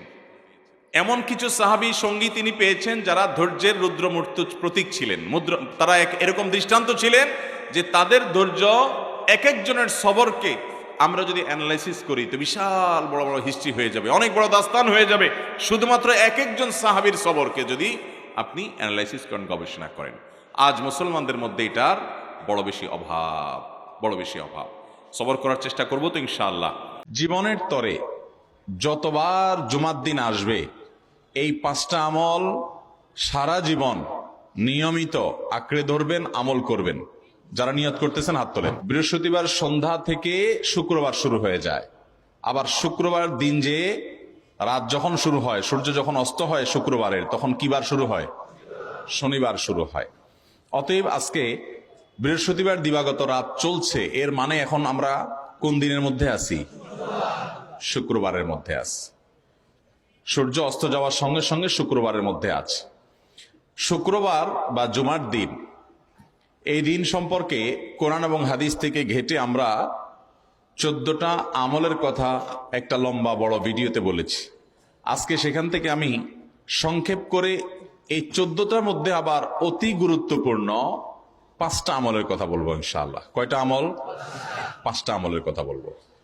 জীবনের তরে যতবার জুমার দিন আসবে এই 5টা আমল সারা জীবন নিয়মিত আঁকড়ে ধরবেন, আমল করবেন। যারা নিয়ত করতেছেন হাত তোলেন। আল্লাহ আমাদের সবাইকে আমল করার তৌফিক দান করুন। আল্লাহ আমাদের সবাইকে কবুল আর মঞ্জুর করুন। নাম্বার 1, সবচেয়ে বেশি যেটা করতে হবে পরিমাণে, জুমার দিন, জুমার রাত, বৃহস্পতিবার সন্ধ্যা থেকে নিয়ে শুক্রবার সন্ধ্যার আগ পর্যন্ত পরিমাণে সবচেয়ে বেশি করতে হবে যে আমলটা, সেটা হলো দুরূদ শরীফের আমল। কিসের আমল? ভাইরা, দুরূদ এমন একটা আমল, আপনি যদি শুধু দুরূদের এই আমলটাকে আঁকড়ে ধরেন, সবসময় আপনার মুখ দিয়ে দুরূদ বের হতে থাকে, পড়তে থাকেন, তো নবী করিম সাল্লাল্লাহু আলাইহি সাল্লামের ভাষ্য অনুযায়ী, তার ওয়াদা অনুযায়ী, ইদান তুকফা হাম্মুক ওয়া তুগফার যামবুক, তোমার যত পেরেশানি আছে, নবী সাল্লাল্লাহু আলাইহি সাল্লাম বলেছেন, এই সব পেরেশানি দূর করার জন্য এই দুরূদের আমলটা যথেষ্ট হবে ইনশাআল্লাহ। এবং গুনাহ মাফের জন্য এই দুরূদের আমলটা কি হবে? যথেষ্ট হবে। নবী করিম সাল্লাল্লাহু আলাইহি সাল্লাম বলেছেন, মান সাল্লা আলাইয়া মাররাতান সাল্লাল্লাহু আলাইহি আশরা, যে ব্যক্তি আমার প্রতি একবার দুরূদ পাঠ করবে, আল্লাহ রাব্বুল আলামিন তার প্রতি 10 বার রহমত নাজিল করবেন। কয়বার রহমত নাজিল করবেন? আপনার জীবনে 10টি জায়গায় খুব ক্রাইসিসে পড়ে গেছেন, কোন জটিল সিচুয়েশনে মুখোমুখি হয়ে গেছেন, বিপদের মধ্যে পড়ে গেছেন, ওই জায়গায় আল্লাহর রহমত পাবেন। এরকম একবার দুরূদ পাঠ করবেন হক আদায় করে, যথাযথভাবে মহব্বতের সাথে 10 বার আপনার জীবনে আল্লাহ তাআলা অনুগ্রহ নাজিল করবেন। নবী করিম সাল্লাল্লাহু আলাইহি ওয়াসাল্লাম বলেছেন, আকসিরু আলাইয়া মিনাস সালাতি মিন ইয়াউমিল জুমআতি ওয়া লাইলাতিল জুমআহ, তোমরা জুমার দিন এবং জুমার রাতে আমার প্রতি বেশি বেশি দুরূদ পাঠ করবে, দুরূদ প্রেরণ করবে। ফাইন্না সালাতাকুম মা'রুদাতুন আলাই, কারণ তোমরা যে দুরূদ পাঠ করো এটা আমার কাছে পেশ করেন আল্লাহর ফেরেশতারা, এবং রীতিমতো নামধাম সহকারে আল্লাহর একদল ফেরেশতা নিয়োজিত আছে। তারা বলেন, আল্লাহ, হে আল্লাহ রাসূল, আপনার অমুক উম্মত, অমুক অনুসারী, আল্লাহর অমুক বান্দা পৃথিবীর অমুক প্রান্ত থেকে, অমুক দেশ থেকে, অমুকের সন্তান, সে আপনার প্রতি দুরূদ পেশ করেছে জুমার দিনে, জুমার রাতে বা অন্য সময়ে। এটা নবী করিম সাল্লাল্লাহু আলাইহি সাল্লামের কাছে রিপোর্ট দেওয়া হয় আল্লাহর নিযুক্ত ফেরেশতাদের মাধ্যমে। আপনি যখন দুরূদ পাঠ করবেন, আপনার ভিতরে এই ফিল হবে যে আমি দুরূদ পাঠ করছি আর আমার নবীর কাছে এটা উপস্থাপিত হচ্ছে আমার নাম ধাম, আমার রিপোর্ট সহকারে। এজন্য শুক্রবার দিন এবং রাত, অর্থাৎ বৃহস্পতিবার সন্ধ্যা থেকে নিয়ে শুক্রবার সন্ধ্যা পর্যন্ত এই 24 ঘন্টার মধ্যে নবী করিম সাল্লাল্লাহু আলাইহি সাল্লামের ভাষ্য খেয়াল করেন, আকসিরু আলাই। ওলামা একরাম জানেন, নবী আলাইহিস সালাম সাধারণত কোনো আমল পরিমাণে বেশি করতে বলতেন না। পরিমাণে বেশি করতে বলার মতো আমল খুব কম ইসলামে। গোটা কোরআন যদি খোলেন আপনি, পরিমাণে অধিক করতে বলা হয়েছে এরকম আমল খুব বেশি পাবেন না। তোমরা বেশি বেশি করে নামাজ পড়ো, বেশি বেশি করে রোজা রাখো, এরকম কথা কোরআন হাদিসে নাই। অবশ্যই একজন ইমানদার 5 ওয়াক্ত ফরজ নামাজের পাশাপাশি অধিক পরিমাণে নফল নামাজও পড়বেন, সেটা ভিন্ন কথা। কিন্তু কোরআনে বেশি পরিমাণে আল্লাহর জিকির করার কথা বলা হয়েছে। আর নবী করিম সাল্লাল্লাহু আলাইহি সাল্লাম বৃহস্পতিবার সন্ধ্যা শুরু হলে শুক্রবার সন্ধ্যার আগ পর্যন্ত বেশি পরিমাণে করতে বলেছেন যে কাজটা, সেটা হলো দুরূদ শরীফের আমল। অতএব ভাইরা আমার, বৃহস্পতিবার সন্ধ্যা থেকে নিয়ে শুক্রবার সন্ধ্যা পর্যন্ত, আপনি দোকানদার মানুষ, বৃহস্পতিবারে ব্যবসা করছেন, দোকানদারি করছেন, কোনো অসুবিধা নাই। আপনার অবসর সময়গুলোতে মুখ দিয়ে দুরূদ পড়তে থাকবেন। দুরূদের মধ্যে সবচেয়ে শ্রেষ্ঠ দুরূদ হলো নামাজে যেটা পড়েন, দুরূদ ইব্রাহিম। আল্লাহুম্মা সাল্লি আলা মুহাম্মদ ওয়া আলা আলি মুহাম্মদ কামা সাল্লাইতা আলা ইব্রাহিম ওয়া আলা আলি ইব্রাহিম ইন্নাকা হামিদুম। আল্লাহুম্মা বারিক আলা মুহাম্মদ ওয়া আলা আলি মুহাম্মদ কামা বারাকতা আলা ইব্রাহিম ওয়া আলা আলি ইব্রাহিম ইন্নাকা হামিদুম। তাহলে দুরূদের এই আমলটা, এটা করার জন্য আল্লাহ তাআলা এমন সহজ করে দিয়েছেন যে অজুর প্রয়োজন নাই। আপনার অজু নাই, তারপর আপনি দুরূদ পাঠ করতে পারবেন। এবং আপনি এই বড় দুরূদ পড়ার মতো সময় নাই, তো আপনি একেবারে সবচেয়ে সংক্ষিপ্ত দুরূদ পড়েন সাল্লাল্লাহু আলাইহি ওয়াসাল্লাম, তাতেও দুরূদ পাঠের সওয়াব পাবেন। চেষ্টা করব তো ইনশাআল্লাহ। শুক্রবার আসবে, দুরূদ বেশি বেশি করে পাঠ করব।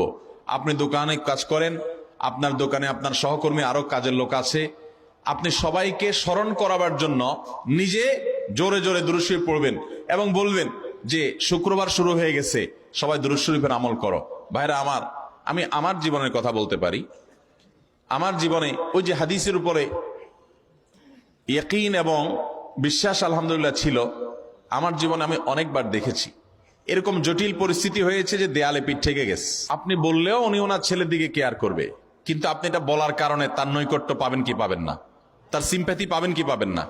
আরশ আজিমের মালিক তার হাবিবকে এত মহব্বত করেন, তিনি তার হাবিবের প্রতি এমনিতেই রহমত নাজিল করবেন, তাকে বিভিন্ন মর্যাদা আগে থেকেই দেওয়ার ঘোষণা দিয়ে রাখছেন। কিন্তু আপনি আমি দোয়া করলে আল্লাহ তাআলা তার মাধ্যমে আমাদের ভাগ্যকে সুপ্রসন্ন করে দিবেন। দুরুদের আমলকে জীবনের তরে আঁকড়ে ধরবেন ভাই, শুধুমাত্র জুমার দিন আর জুমার রাত না, সব সময় অধিক পরিমাণে। এরাবিয়ানদের মধ্যে আমলটা খুব বেশি আছে। তাদের দেখবেন তারা দুইটা আমল, মুখে দুইটা আমল, ভালো মন্দ তাদের মধ্যেও আছে, কিন্তু এই দুইটা আমল তাদের মধ্যে খুব ভালো। বেশিরভাগ মানুষই দেখা যায় অবসর সময় আস্তাগফিরুল্লাহ ইস্তিগফার করছে অথবা দুরুদের আমল করছে। আমাদের অবসর সব সময়গুলো নিয়ে গেছে মোবাইল ফোন। ভাইরা আমার, 4 বছর 5 বছর 6 বছর 7 বছর 10 বছর ধরে মোবাইল টিপতেছেন, ফেসবুক টিপতেছেন, ইউটিউব টিপতেছেন। বুকে হাত দিয়ে আমাকে জবাব দেয়া লাগবে না, নিজের বিবেককে একটু জবাব দেন। এই 10 বছর ফেসবুক, ইউটিউব, টিকটক, হোয়াটসঅ্যাপ টিপে আপনার অর্জন কি হয়েছে একটু হিসাব মিলান। এই যে স্ক্রল করতেছেন আঙ্গুল দিয়া, ঘন্টাকে ঘন্টা এই আঙ্গুল দিয়ে টানছেন টানছেন, নিচের দিকে যাচ্ছেন স্ক্রল করে ফেসবুকে, ইউটিউবে, একের পর এক। আপনার জীবনে অর্জনটা কি হয়েছে বলেন? ভাইরা আমার, এই মোবাইলের নিয়ন্ত্রণ করতে হবে, প্রয়োজনে ব্যবহার করতে হবে, কিন্তু এটাকে অনিয়ন্ত্রিত ব্যবহার করা যাবে না। একেবারে যখন তখন সারাদিন টিপাটিপি করলেন। আজকাল তো পোলাপান টয়লেটে গেলেও নিয়ে যায়। আল্লাহ তাআলা আমাদেরকে এই রোগ থেকে বেঁচে থাকার তৌফিক দান করুন। ভাইরা আমার, জীবনটাকে পরিবর্তন করতে হয়। সারা জীবন তো একরকম থাকলে হবে না। বহুত পাগলামি করেছি, আসুন নিজেকে সংশোধন করি। তাহলে জুমার দিন উপলক্ষে 1 নম্বরের আমল বলেছি, বেশি বেশি কোন আমল করতে হবে? সারা জীবন মনে রাখবো তো ইনশাআল্লাহ। বাসা বাড়িতে পরিবারের লোকদেরকে মনে করাবো তো ইনশাআল্লাহ। আমি আমার ড্রাইভার থাকুক, আমার ছেলে মেয়ে থাকুক, আমার পরিবারের লোক থাকুক, আমি আমার কথা আপনাদের বলি উৎসাহের জন্য, যে জুমার দিন শুরু হয়ে গেলে আমি, শুধু আমি না, আমার পরিবার অন্যান্যরাও একে অন্যকে আমরা স্মরণ করে দিই। কে কে দুরূদ কতবার পড়ছো, কেউ পড়ছে কিনা একবারও, সন্ধ্যা হয়ে গেছে, অনেক হয়ে গেছে, সবাই শুরু করি। আমলটা করবো তো ইনশাআল্লাহ। নাম্বার 1। নাম্বার 2, জুমার দিন উপলক্ষে অন্য যে কোনো দিনের চাইতে জুমার দিন অর্থাৎ শুক্রবারের ফজর নামাজ পুরুষরা মসজিদে জামাতের সাথে পড়বেন। জামাতের সাথে পড়ার নিয়ত করবেন পাক্কা। কারণ অন্য যে কোনো দিনের ফজর নামাজ না, শুধুমাত্র যত নামাজ আছে, নবী করিম সাল্লাল্লাহু আলাইহি সাল্লাম বলেছেন, আফদালুস সালাওয়াতে ইনদাল্লাহ, আল্লাহর কাছে দুনিয়ার সব নামাজের মধ্যে 5 ওয়াক্ত সাধারণ নামাজগুলোর মধ্যে সবচাইতে উত্তম নামাজ হলো সলাতুল ফজরে মাআল জামাআতে ইয়াউমাল জুমআ। জুমার দিন ফজরের নামাজ জামাতের সাথে আদায় করা হলো যত নামাজ আছে এর মধ্যে সবচেয়ে শ্রেষ্ঠ নামাজ। তাহলে জুমার দিনে এই বিষয়টা বিশেষভাবে খেয়াল রাখবো। জুমার দিন ফজর নামাজটা পুরুষরা কোথায় পড়বো? এবং সেটা বৃহস্পতিবার থেকে পরিকল্পনা শুরু করবো যে কালকের ফজর নামাজ যাতে কোনো অবস্থাতে আমার মিস না হয়। আমাদের আখিরাতের ব্যবসা এটা ভাই, আখিরাতের কারেন্সি সংগ্রহ করা। যত খুঁটে খুঁটে ভালো ভালো আমলগুলো করবেন, আপনার আমল নামাতে আমল সওয়াব জমা হতে থাকবে। চেষ্টা করবো তো ইনশাআল্লাহ। আমাদেরকে শয়তান অন্যদিন ফজরের নামাজ পড়ার সুযোগ হলেও শয়তান এমন ভাবে আমাদেরকে ধোঁকা দেয়, শুক্রবারে ফজরটা পড়াটা সবচেয়ে বেশি কঠিন হয়ে যায়। কেন জানেন? কারণ ইবলিস তো জানে হাদিস, আপনি জানেন না, হয়তো অনেকে হয়তো আজকে শুনছেন, আপনি আমি কোনো হাদিস না জানতে পারি, ইবলিস ঠিকই জানে যে ফজর নামাজ এই দিন যদিও জামাতের সাথে ফজর পড়ে ফেলায়, তাহলে তোর আখিরাতের ব্যবসা অনেক দূর আগে যাবে।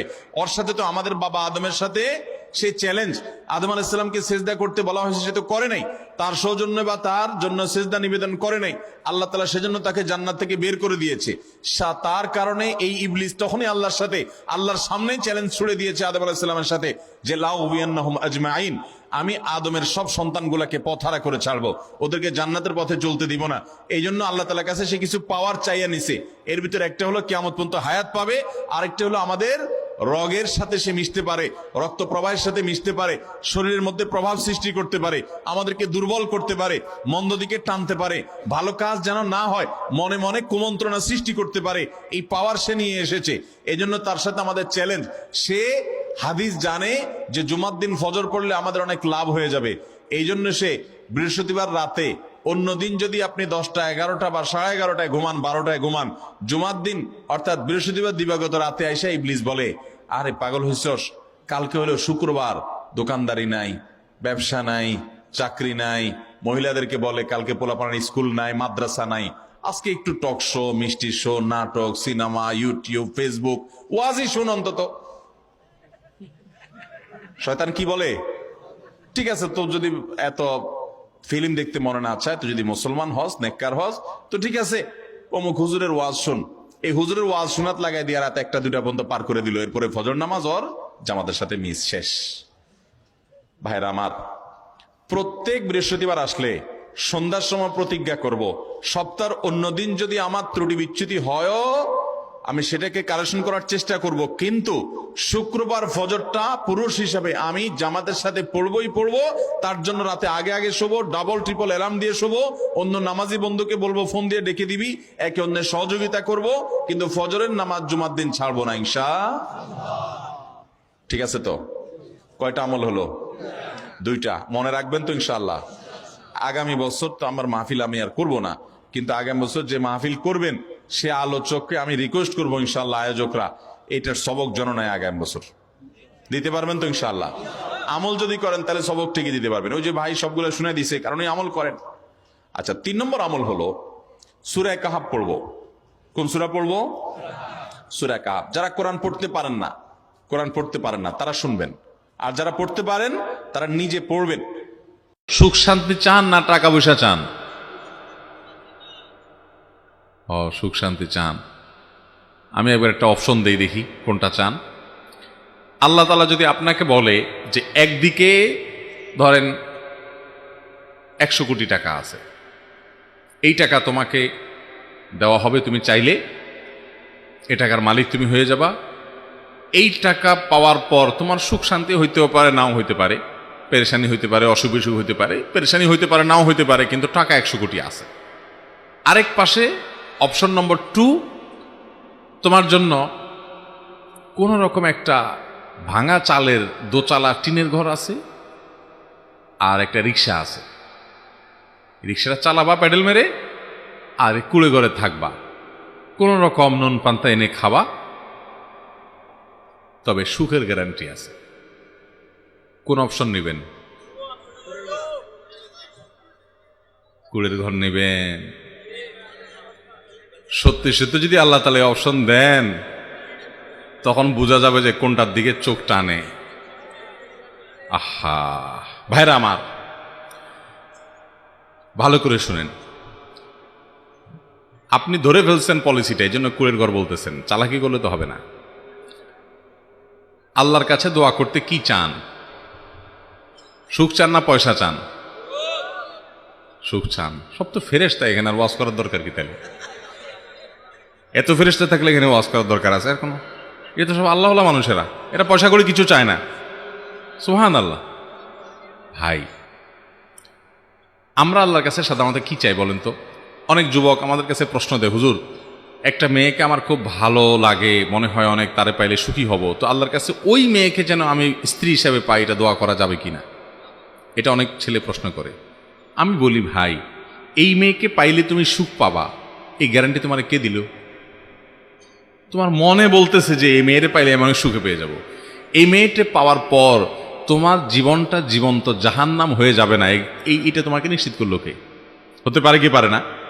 এরকম বহুত ছেলে তথাকথিত প্রেম, যেটা 2 নম্বরই আর কি, 2 নম্বরই আমি এমনি এমনি বলি না, আমি সব জায়গায় এটা ব্যাখ্যা দিই। কারণ এটা হলো ছেলেদের কিছু ফষ্টি করার ধান্দা, আর মেয়েদের কিছু চটপটি ফুচকা চাইনিজ বাদাম খাওয়ার ধান্দা। নাম দিছেন প্রেম, সবাই না, কিছু মুখলিস আছে, এখলাসের সাথে এই হারাম কাম করে। এখলাসের সাথে করে মানে আবার হুজুররা করে, এটা চিন্তা করেন না। এখলাসের সাথে করে মানে হলো, ও হয়তো বাদাম ফুচকা খাওয়ার ধান্দা নাই, ওর হয়তো অন্য কোনো ধান্দা আছে, সেজন্য সে হয়তো করে। কিন্তু বেশিরভাগই বা সাধারণত এই দেখেন, এই তথাকথিত অবৈধ যে সম্পর্কগুলো হয়, বিবাহ বিরোধী, এগুলো বিয়ে পর্যন্ত কয়টা টিকে বলেন তো? আমি সব জায়গায় বলি, সম্পর্ক করে অন্য মেয়েদের সাথে, 2টা 3টা 4টার সাথে। এদিকে হুজুরদেরকে আইসা কানে কানে চা পানি খাওয়ায় বলে, হুজুর একটা মহিলা মাদ্রাসার পর্দানসীন মেয়ে দেখেন আমার জন্য। মেয়েরা তো বুঝে না, ধরা খায় এই বদমাইশের কাছে। এর পাম্পট্টিমূলক কথাবার্তা শুনে, চোখের পানি দেখে, ভালোবাসা, হান তান, প্রেম প্রীতি, এই সমস্ত 2 নম্বরের কথাবার্তা শুনে বেচারি গলে যায়, তার সব বরবাদ করে ফেলায়। ওই প্রতারকের প্রতারণা ধরতে পারে না। ভাইরা আমার, তো যেটা বলছিলাম যে আমরা অনেক সময় মনে করি যে অমুকরে পাইলে আমি সুখী হয়ে যাব। আচ্ছা, যতজনে এই বিবাহ বহির্ভূত প্রেম, প্রেম শব্দ বলতে আমার খারাপ লাগে, কারণ প্রেম তো হবে স্বামী স্ত্রীর মধ্যে। 2 নম্বর জায়গায় কিসের প্রেম আবার? এই 2 নম্বর সম্পর্ক যারা করে, এরা সবাই তো মনে করে যে অমুকরে পাইলে আমার জীবন জান্নাত হয়ে যাবে। এগুলো বিয়ে করার পর সবগুলোর জীবন খুব সুখী হয়ে যায়? চুলাচুলি হয় না, বরং বেশিরভাগ হয়। এই 2 নম্বর সম্পর্ক বেশিরভাগ ওইদিকে যায়, কারণ আল্লাহ তাআলা হারামে আরাম রাখেন না।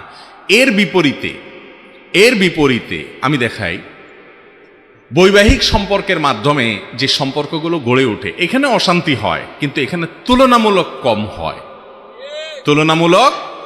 এখানে প্রতারণা কম হয়, সামাজিক একটা বন্ধন আছে, ফ্যামিলিগত একটা কমিটমেন্ট আছে। এটা এরকম হয় না ভাইরা আমার। ঠিক একইভাবে আল্লাহ তাআলার কাছে আমরা সুখ চাইব নাকি টাকা চাইব? একটা কথা আমি সবসময় বলি, আপনি সুখ তো চাইবেন, কিন্তু আল্লাহর কাছে বলেন, আল্লাহ লটারির টিকিট কিনছি, আল্লাহ 40 লাখ টাকা লটারি দিয়ে দাও, আল্লাহ আর কিছু চাবো না জীবনে, এটা হলে শুধু চলবো। অনেকে ক্যালকুলেশন করে আল্লাহর কাছে চায়, আল্লাহকে বাজেট দেয় যে আল্লাহ এই লাখখানিক টাকার ভিতরে একটা বাইক আর এই $1,02 টাকার পুঁজি আর একটা আইফোন টিপি করার জন্য আল্লাহ মোটামুটি এই 2-3টা জিনিস দিয়ে দিলে আমার আর কোনো ডিমান্ড না, আল্লাহ শুধু এইটুকু হলে চলবে। বা এইটুকু হলে যে আপনি সুখে শান্তি থাকবেন এমন কোনো গ্যারান্টি আছে? এটা বরং আপনার বিপদের কারণও হতে পারে। এই বাইকে আপনার বিপদের কারণ হতে পারে না? এই জন্য আল্লাহর কাছে এটা চাওয়ার নিয়ম না ভাই। কি চাইবেন আল্লাহর কাছে? নবী করিম সাল্লাল্লাহু আলাইহি ওয়াসাল্লাম শিক্ষা দিয়েছেন। ওলামা একরাম আছেন এখানে, নবী করিম সাল্লাল্লাহু আলাইহি ওয়াসাল্লামের প্রতিটা পদক্ষেপে আল্লাহর কাছে দোয়া করতেন। এত দোয়া, চলতে ফিরতে উঠতে বসতে প্রতিটা কদমে কদমে দোয়া, আজকার দোয়া প্রতি কদমে করবে। আমি অন্তত পাই নাই কোথাও, ওলামা একরাম পাইলে বলেন নবী করিম সাল্লাল্লাহু আলাইহি ওয়াসাল্লাম কোনো দোয়ায় আল্লাহর কাছে এরকম কোনো দোয়া করছেন আমি দেখি নাই যে আল্লাহুম্মা ইন্নী আসআলুকা আমওয়ালান কাসীরা, আল্লাহ আপনার কাছে অনেক পয়সা কড়ি চাই, এরকম একটা দোয়া আমি আজ পর্যন্ত পাইনি। আপনারা পাইছেন? কিন্তু একটা দোয়া পাইছি বারবার, বিভিন্নভাবে নবী সাল্লাল্লাহু আলাইহি ওয়াসাল্লাম আল্লাহর কাছে গেছেন। সেটা কি? তিনি আল্লাহর কাছে দোয়া করেছেন, এই দোয়াটা বিভিন্নভাবে করেছেন। আল্লাহুম্মা ইন্নী আসআলুকাল আফিয়াহ ফিদ দুনিয়া ওয়াল আখিরাহ, আল্লাহ দুনিয়াতে আপনার কাছে আমি শান্তি চাই, আখিরাতে শান্তি চাই। আমি যাকে মনে করছি এর সাথে আমার শান্তি হবে, এটা না হয় অন্য কোনো জায়গা হতে পারে, যেখানে শান্তি হবে ওখানে আল্লাহ আপনি আমাকে নিয়ে যান। আল্লাহ, কাউকে আপনি কুড়ের ঘর দিয়ে শান্তির মধ্যে তাকে রাখতে পারেন, আরেকজনকে অনেক পয়সা করে দিয়া শান্তির ধারে কাছেও রাখবেন না, এমনও হতে পারে। এই জন্য ভাইয়ের আমার, আল্লাহর কাছে কি চাইবো আমরা? ইনশাআল্লাহ শান্তি চাইবো। যে ভাই প্রশ্ন করেছেন তাকে বলবো, বাবা মা পরিবারের লোকেরা আপনাকে বাধ্য করে হারামে যাইতে, তাদেরকে বুঝান, চোখের পানি ফেলেন, কোন ওলামা একরামকে দিয়ে কাউন্সিলিং করেন যে হারাম কি হালাল কি, হারামে শান্তি নাই, হালালে শান্তি আছে, তাদেরকে বুঝান যে শান্তিটা দিন শেষে দরকার, আমি হারামে যাব না, আমি ওই প্রতিযোগিতা করব না যে তার আরেকজনের ছেলে লাখ লাখ টাকা কোটি কোটি টাকা বানায়, আমি কম্পিটিশনে যাব না, আমি সততার কম্পিটিশনে থাকবো। লাখ লাখ টাকা বানানো কুলিচ আমারেও পারে, আরে এটা তো হাজার হাজার ছেলে মেয়েরাই করে, সৎ সবাই থাকতে পারে না, আমি সৎ থাকবো ইনশাআল্লাহ। আল্লাহ আমাদেরকে সৎ থাকার তৌফিক দান করুন।